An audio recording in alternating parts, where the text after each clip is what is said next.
we're still here. We're coming to you from 19 AM Super Station. The Future of Radio Studios here in Southfield. We're supposed to be at Bud's Place this morning for, of course, the opening day of the Tigers, but that was postponed to tomorrow. And so we're coming to you back here from our studios. My guest, Kristen Meekhoff, was one of the attendees 48 hours ago at the Kresge Foundation headquarters. Kresge Foundation headquarters forum on, the role of foundation in Detroit's comeback. I invited Christine to come and kind of share her own experience. She's going to be with us on today's show. Later on, we'll be joined by Sam Riddle, political analyst and the political director for the Michigan chapter of the National Action Network. But we're digging deeper. This subject has touched a lot of nerves. Yesterday, I've received a lot of comments as well as feedback about the conversation yesterday regarding the role of institutions in Detroit's comeback. And we're digging deeper today. We're giving this subject a second take today. In fact, you can read my column in the Detroit News. It runs on Mondays and Thursdays. And today's column is on poverty, of course, how colleges can be anti-poverty institutions. We'll get into that. But again, we're coming to you from 9:10 a.m., the Future of Radio. I'm Bankole Thompson. This is Redline. Now, the number to call and chime in this conversation, 313-778-7600, 313-778-7600 is the number to call and chime in this conversation. Again, my guest, Kristen Meekhoff. Kristen, thank you for being here. Thank you. I'm so very honored to be your guest, and thank you. I wanted to get your take because I've been looking for feedback, obviously, from people who attended the forum 48 hours ago at the Kresge headquarters, the Kresge Foundation, where foundation leaders were talking about their role in the city's revitalization and the comeback of the city. I want to get your take off the top in terms of looking back, what you thought about the forum. Well, I don't work for any foundations. I just wanted to make that very clear. Right. I was just going there as somebody who's very curious. Right. And so this is my first time in an event like this. And what I found to be really interesting and very, really great about it is that the four foundations, the representatives were so accessible.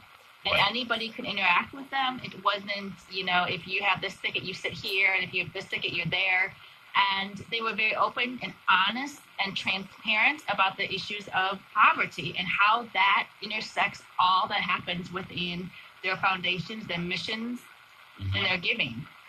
So, and I think the accessibility was key. I mentioned it yesterday in the review. I was watching right after the event. It was not a situation. I mean, because you go to some of these events right after, the speakers are whisked away from the stage because they have another schedule or perhaps they don't really want to be there to interact. But a number of them stayed back and really interacted with people who were lining up to talk to them. I thought that was very interesting in itself. Yes, and I think, too, that the takeaway was that we're here for you. We're listening to you. We understand that you have concerns. We understand that we're not perfect. And we are open to a further discussion that didn't just end at 8 o'clock. No question. Again, Kristen Meekhoff was one of the attendees, and I was paying attention because I was looking at who was asking questions. You were among those who asked the questions at that forum. The forum was 48 hours ago at the Kresge headquarters of the Kresge Foundation in Troy. Foundations were talking about their own contributions in Detroit's comeback, in Detroit's revitalization. And I, had the privilege. I was invited by the SPJ, the Society of Professional Journalists, one of the sponsors, to be the moderator for that engagement.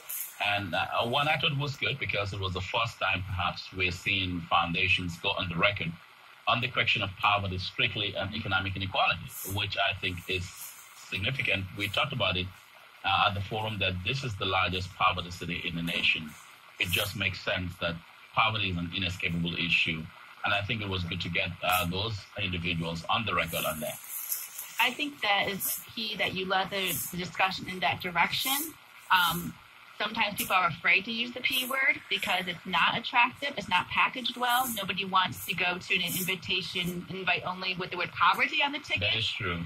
And so I was really happy that they were so receptive and there wasn't any, jaws dropping to the floor and people trying to look around and be awkward about getting out of the question. And they answered it directly. They did. And in fact, I remember the Ford Foundation Detroit program officer, Kevin Ryan, said something at the forum, basically said that he thinks that, in fact, foundations need to increase their voice about the issue of poverty. There has to be, they should use, maybe I can paraphrase it this way, they should use their institutional bully pulpit. Exactly. And I thought it was also significant that all of those individuals lived in the city. They weren't coming and driving in from the outside, as you said, like parachuting in and saying, this is what we think you need. The Ford Foundation, as you stated, 48 hours ago, is that it's very significant that they're physically here now. Their presence is here. Right. So overall, when you look at that, the forum, you think it was a good step? I do. I have a master's degree in social work from the University of Michigan in Ann Arbor. Okay. And 20 years ago, or actually a little more than that, I decided I wanted to try to make a difference. And impact giving is something that's kind of on my radar right now. And I really believe that we have the capacity in this city to do what you're talking about, to be the change, to make the change, and to utilize these resources very effectively. Right. The other thing, again, 313-778-7600, 313-778-7600 is the number to call and chime in this conversation. My guest, Christine Meekhoff, will be joined later by Sam Riddle. Now, the other thing here is that, Christine, and I think, we talk about the role of, and I mentioned this at the forum, at the Kresge Forum, that we always talk about the role of the private sector, what are companies and corporations doing, what are elected officials doing, and so forth in terms of dealing with this issue of social equity. But I think with that forum, I think we now begin, and given what the University of Michigan did last week in announcing the $500,000 commitment over 4 years, which is what I talked about in my column today in the Detroit News, colleges can be anti-poverty institutions. I think what needs to happen is that we should now begin to pivot that conversation, and not to say we're letting elected officials and corporations off the hook, but begin to talk about institutions like foundations and colleges, what their role is in addressing systematic structural inequities that lead to less opportunity for people and leads to more poverty for a lot of people. Exactly. And, this probably is not a word, but I think it's a phobia, poverphobic, being afraid of poverty. Poverphobic. I just made that up. I just made that up. I just made that up. I probably should have looked this up before, but and this is a very rich opportunity to be able to look at students and the alumni and say, you may live elsewhere, but you have expertise. You can give back in this way. There's a small business in Detroit that cannot afford to outsource expertise. Would you be willing to lend your hand, be a mentor, these types of things? It doesn't always have to be the check. There are opportunities to give and to serve with alumni as well as the students. I want to do this. I want to read from my column again. Joseph, I'm coming to you in a minute. 313-778-7600.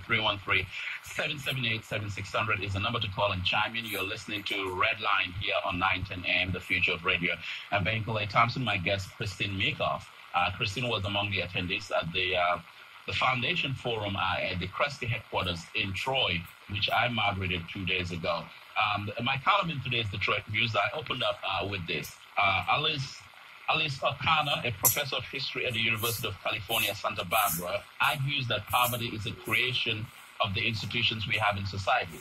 O'Connor, who has many book titles to her name, including Poverty Knowledge, Social Science, Social Policy, and the Poor in 20th Century U.S. History, has pushed back against long-held assumptions that poverty is about character, income, or demographic traits. She said this: what history bears out is that poverty is a characteristic of a political economy of any given time. Poverty is a characteristic of many of the mainstream structures or institutions of society.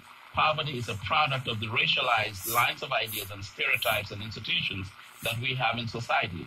And those are the objects we ought to be studying and figuring out how to intervene, aim to change if we are actually going to do something lasting about the problem of poverty, unquote. And I said, O'Connor is right. If we're ever going to seriously tackle the challenge of social and economic exclusion that are commonplace, we cannot abandon the historical institutional factors that have exacerbated the plight of the working poor.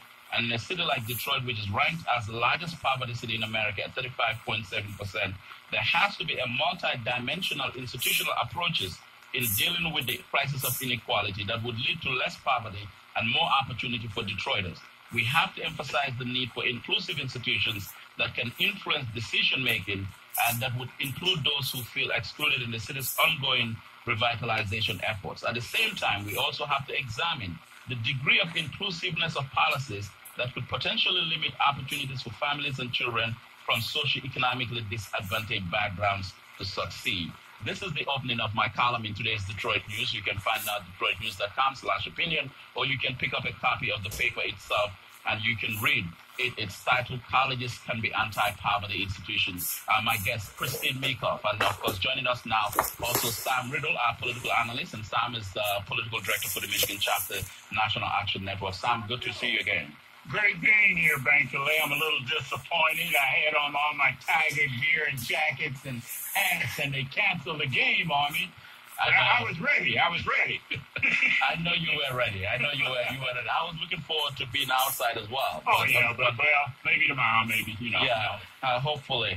The weather is so unpredictable. But Sam, Christine was one of the attendees at the forum 2 days ago in Troy, and asked one of the pointed questions to foundation leaders. And what I'm doing is, yesterday I got a lot of response, a lot of feedback on the conversation yesterday. And I thought I would, dedicate today's show to double down on this issue, just on foundation role and institutional role, college's role in Detroit's revitalization. Oh, it's absolutely critical, because what better laboratory could you have in America than Detroit?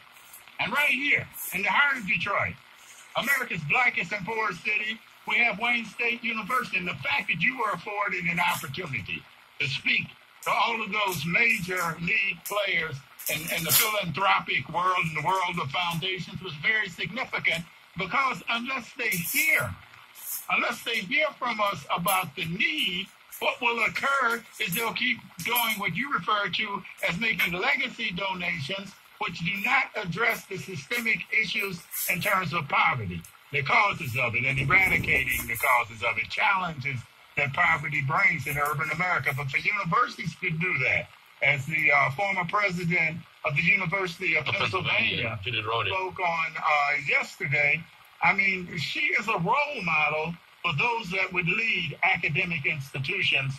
They just need to open up their ears. Right. Kristen, we talked about this at the forum. This was a question I brought up in terms of the idea of legacy donations. In terms of, you keep giving to the same organization for the last 500 years. You really have no metrics of what impact they're making, but you just feel like you're obliged to do that.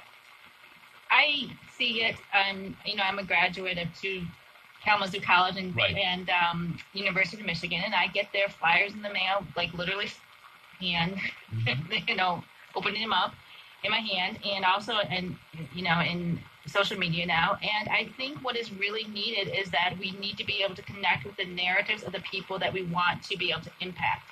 When we listen to their stories, when we understand what it is and how we are going to be able to change perhaps the trajectory of their life through giving or through serving, I think that is where the impact begins. Connect with the narratives of the people whose lives you want to impact by changing the trajectory of their lives. We'll be right back with Christine Meekhoff and Sam Riddle. Here on Redline, we're doubling down to the conversation yesterday. Got a lot of feedback, and we thought we would dedicate another day to this issue because it is so important. We're not pivoting the conversation. We're not letting elected officials off the hook, but I think institutional support in Detroit's revival is so crucial right now. We'll be right back after this break. Stay with us. This is Redline coming to you from 9:10 a.m., the future of radio.